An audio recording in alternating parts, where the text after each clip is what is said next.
Assalamualaikum warahmatullahi wabarakatuh.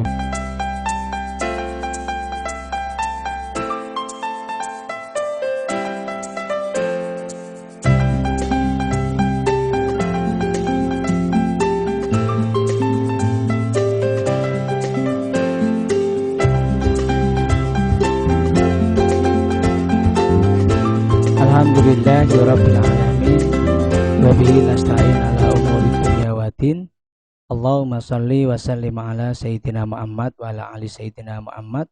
Rabbi shrah li sadri wa yassir li amri wahlul 'uqdatam min lisani yafqahu qawli, amma ba'du.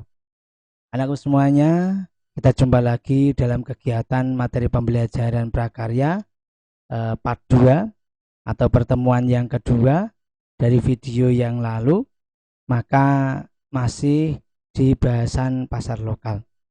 Pasar lokal di sini ini nanti kita akan membahasnya hingga sampai pada ulangan 1.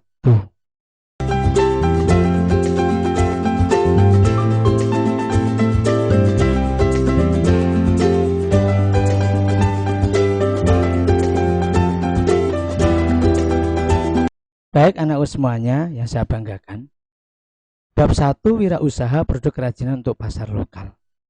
Maka ada 7 hal yang harus kita pahami tentang bab 1 di sini ini.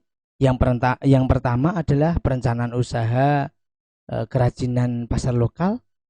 Yang kedua adalah pengertian pasar lokal.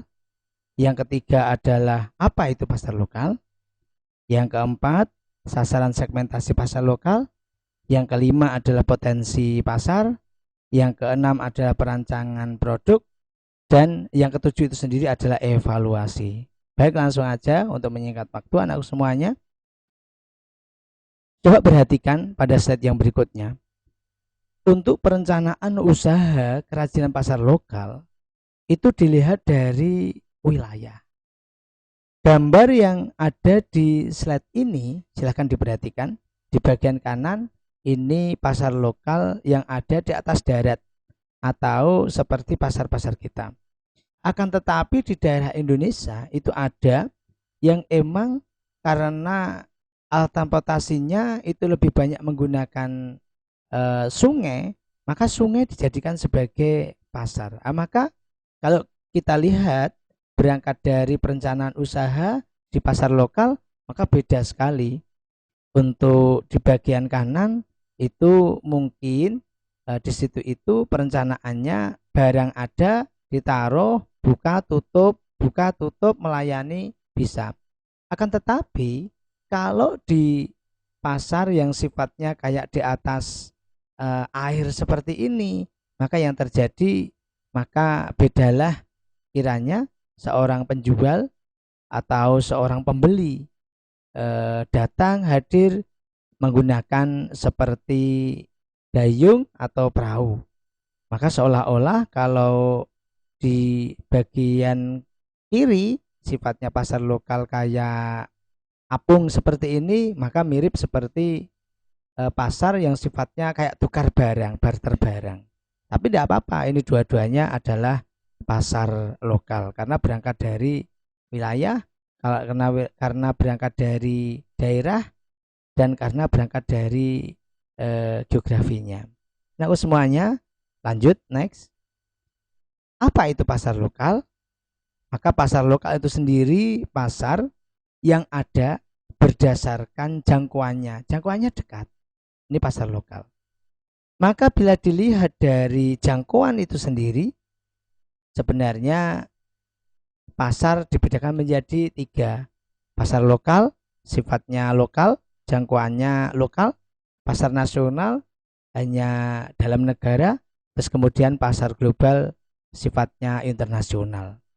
Nah, ini berangkat dari jangkauan. Anakku semuanya, next yang berikutnya. Sekarang segmentasi pasar. Segmentasi pasar itu pasar lokal sifatnya adalah memiliki kesamaan perilaku pembeli. Nah, ini segmen pasar. Maka berangkat dari kesamaan perilaku pembeli yang terjadi, pasar lokal ini hampir sama karena konsumernya atau pemakainya atau pembelinya wilayahnya lebih sempit, seperti bahan pokok, bahan makanan atau aksesoris kecil. Nah, ini pasar lokal. Ini segmentasi pasar. Dan sifatnya juga mungkin terbatas. Nah, beda kalau pasar yang sifatnya nasional dan internasional itu tidak terbatas. Bahkan nilai jualnya, nilai keuntungannya, atau nilai produksinya itu bisa melebihi pasar lokal itu sendiri. Yang berikutnya, sekarang potensi pasar. Kita pahami bersama dalam pembelajaran IPS bahwasanya potensi pasar itu sendiri ada dua, berangkat dari pembeli dan penjual. Ada pembeli, ada penjual, ketemu jadilah pasar. Bahasa mudahnya ada permintaan dan ada penawaran, maka terjadilah pasar. Nah, ini yang disebut dengan potensi pasar. Yang berikutnya, anak semuanya, di mana potensi pasar itu sendiri tadi sudah kita bahas, ada dua hal. Maka pendekatannya kita bahas dengan pendekatan permintaan dan juga pendekatan penawaran. Pendekatan permintaan ini berangkat dari kebutuhan konsumen. Sedangkan pendekatan penawaran adalah pendekatan penjual kemudian atau wirausaha dalam memenuhi kebutuhan permintaan, sehingga cenderung si penjual atau wirausaha itu berinovasi produk. Nah, itu penting sekali. Ini pendekatan penawaran. Baik pendekatan permintaan dan pendekatan penawaran, dua-duanya sangat menunjang untuk terjadinya pasar lokal. Nah, kita kalau kepingin menjadi pendatang baru di pasar lokal, kita harus melihat ini semuanya, sisi permintaan dan sisi penawaran. Yang berikutnya, perancangan produk. Perancangan produk didasarkan dari beberapa faktor, anak semuanya.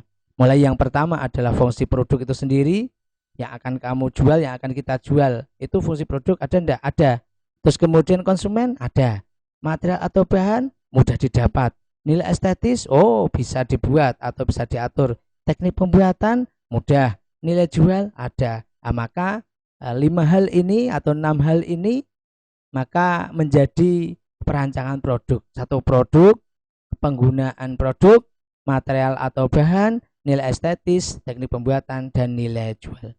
Yang berikutnya anakku semuanya, setidaknya di pasar lokal kita sedikit telah mengawali, maka tolong untuk selanjutnya silahkan kamu kerjakan UH1 yang akan saya bagikan di Google Classroom. Demikian kiranya anakku semuanya, sampai ketemu minggu yang akan datang.